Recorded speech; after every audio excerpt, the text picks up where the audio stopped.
Dr. Fano and Dr. Payne have both discussed the infection chain concept as schematic diagrams, and I think those are very, very helpful, particularly to see the infection chain running alongside the production chain. What I'd like to do is go and concentrate on the production chain, on that part of the schematic diagram, and explain particularly some of the economic consequences of when our infection disease chains overlap our production chains. Just a quick description.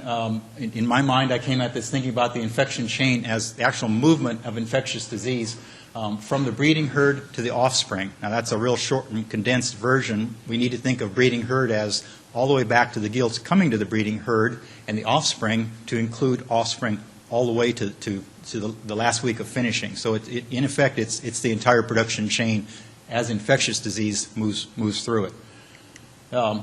Infectious disease agents, I believe Dr. Fano referred not only to Mycoplasma pneumonia, his references to M-HIO, or I've put MHP, some variation as to how we've talked about these diseases.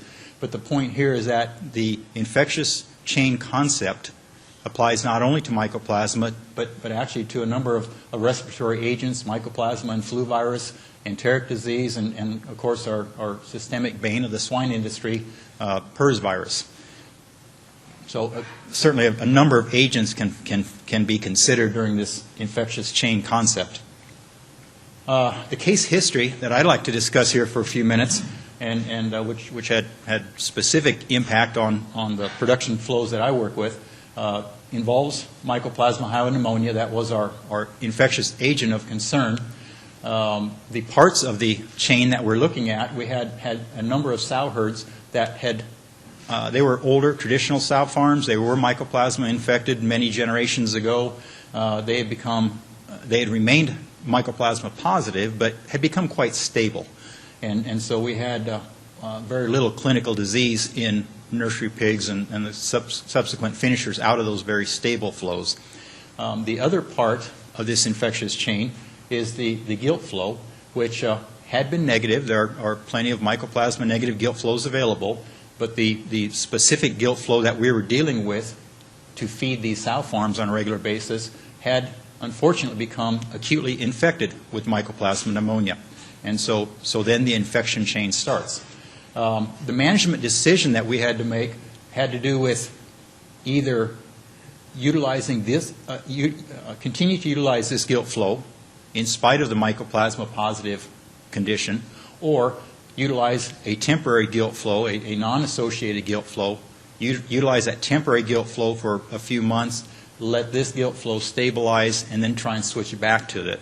Now, from a genetic standpoint and an overall herd biosecurity standpoint, we had real concerns about flip-flopping between gilt flows, and so we made the decision to retain this gilt flow, use them to feed our sows in spite of this clinical Mycoplasma break that occurred.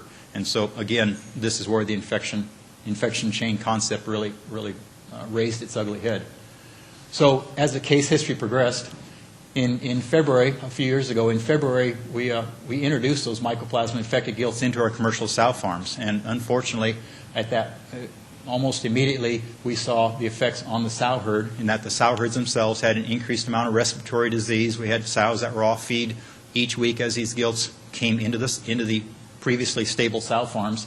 And then as we weaned pigs every week out of these formerly stable, positive, but formerly stable sow farms, we saw both nursery disease, early finishing disease, and eventually by the time we got to the fall of 2010, so 6 months after the gilts entered, we're now at this 6-month point. Now we've got all the links in the chain, and each one of them point towards increased cost of production, increased treatments, and increased numbers of positive laboratory diagnosis, all for Mycoplasma pneumonia.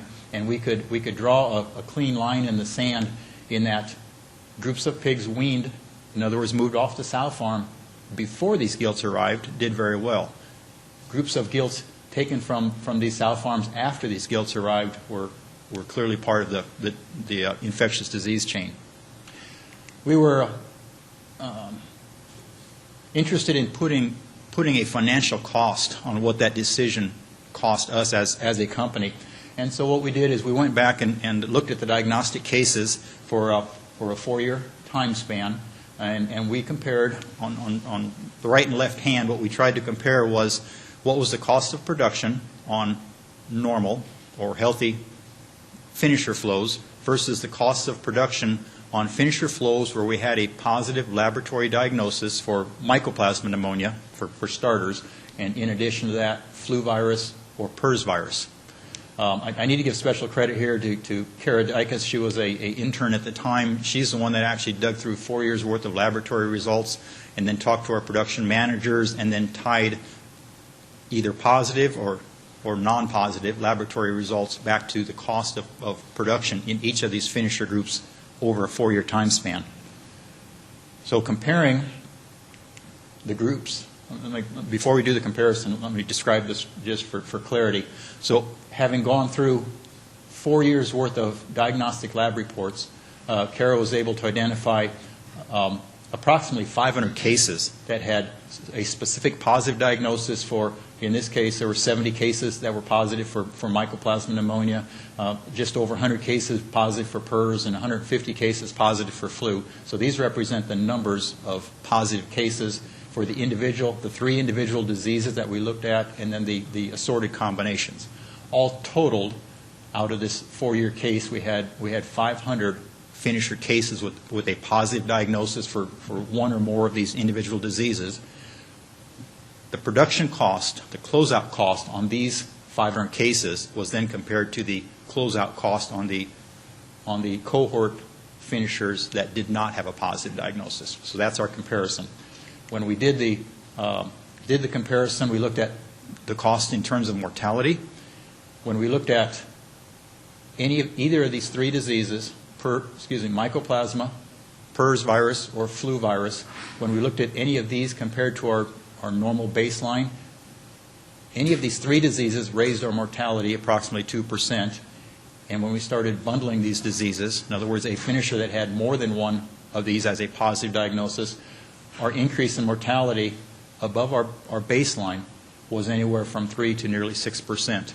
So clearly, finisher disease is significant in terms of mortality. We also looked at average daily gain and feed efficiency and then bundled the cost of all of those together. And at the end, we had results that showed us that these three diseases individually cost us anywhere from $2.50 to $7 per pig. Again, this is comparing positive laboratory diagnosed groups to baseline. Or if we were unfortunate enough to bundle these in any combination, we had anywhere from a $4 to $17 per pig cost. In other words, a $4 to $17 loss in production because of these diseases. And in each case, every one of these, the Mycoplasma I specifically outlined, but in each of these we can see where a disruption in the sow herd, in the breeding herd, whether it's Mycoplasma, PRRS, or flu virus, disruptions in the sow herd follows through to the nursery and then follows through to the finisher.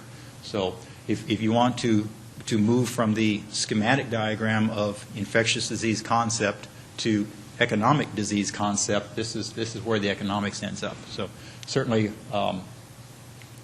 what we have is, in my mind, sow herd disease, including gilt source, gilts being part of the sow herd, having the first link in the chain. Sow herd disease can certainly become finisher flow disease. Single agent infectious disease can cost us anywhere from $2.50 to $7 per pig when we measure it just in the finisher phase. And if we're, again, unfortunate enough to have multiple infectious agents, in this case only the 3 that we were recording, we had anywhere from a $14 to a $17 loss per head. I think with the economics as they are, I think the concept of infectious disease gives us a real opportunity to break into the disease chain, and I think there's real value in looking at the overall infectious disease chain if we want to control this extreme loss.